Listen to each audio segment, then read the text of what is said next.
Hello, Sir Stillwater. In this video, I'm going to talk about the Himeji Castle. This is a virtual future great building in Forge of Empires. So this is part of my great building series, and I have a playlist which covers all the great buildings in the game, as well as I've got individual videos. So if you stop by my YouTube page, you can do a search there or just kind of peruse through the library of videos if there's anything in particular that you're looking for. I appreciate that. And also, if you're interested, please subscribe, of course. So here we go. This is the Himeji Castle. I think it's how it's pronounced. It is a pretty big, good-sized building. It's kind of a pagoda-style building. Has a little bit of a virtual overlay. That's how they make these these kind of ancient buildings look virtual for a virtual future, I guess. So let's see what it has to offer. Looks like it's got two different things it offers: spoils of war and supplies. So here it is on the card. Here it is in the wild. Over here next to my truce tower.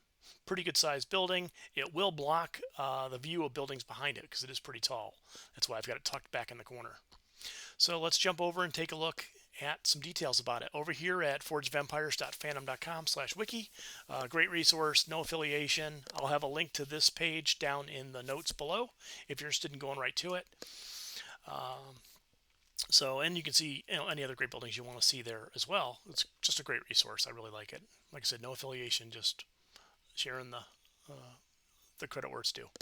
So here we go. It is a virtual future building, 450, 454, 5500, 500 for the construction cost. So we're looking over over 460, maybe 465, 467, somewhere around there per good average to build it. It's a 6x6, so it is pretty good size.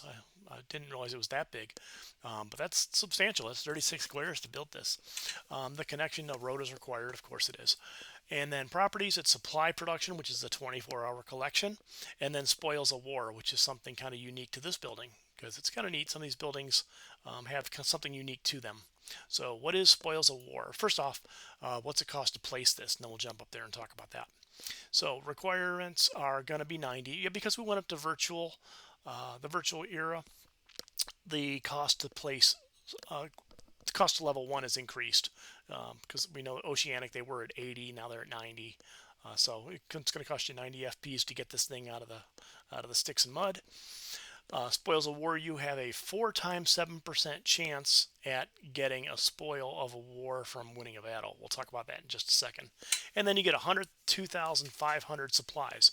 I find that the supplies, this is all my opinion. Of course, all these videos are my opinion. The supplies for 102,000 right out the gate, I find those quite handy when you're doing events and things like that where you need to do some pretty heavy duty collects. I don't have any supply buildings that actually, except some blacksmiths that I keep around just because I need to grind them. Or I need to grind out numbers of whatever's in a time period or a number of time periods to fulfill requests like that. But this gives you a nice opportunity when you say you've got to collect a big chunk. You can pick up some pretty big chunks of supplies by having a building like this. But the spoils of war is what this building is really all about. And it offers 4 times 7% chance of a special reward, which is kind of a random reward. Another one of these random rewards, right?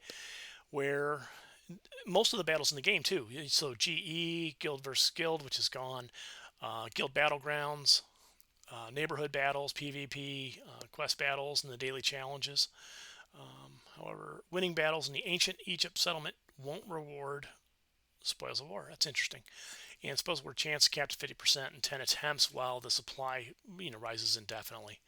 So you can get a 50% chance of getting something from winning a battle times X number of battles that you won. So here at level 1, it's 4 times 7%. At level 10, it's 5 times 25%. So you get a 1 in 4 chance for the first 5 battles to get something, to get some type of random bonus, which is kind of cool. And then you see it increases pretty substantially in count as well as percentage of probability.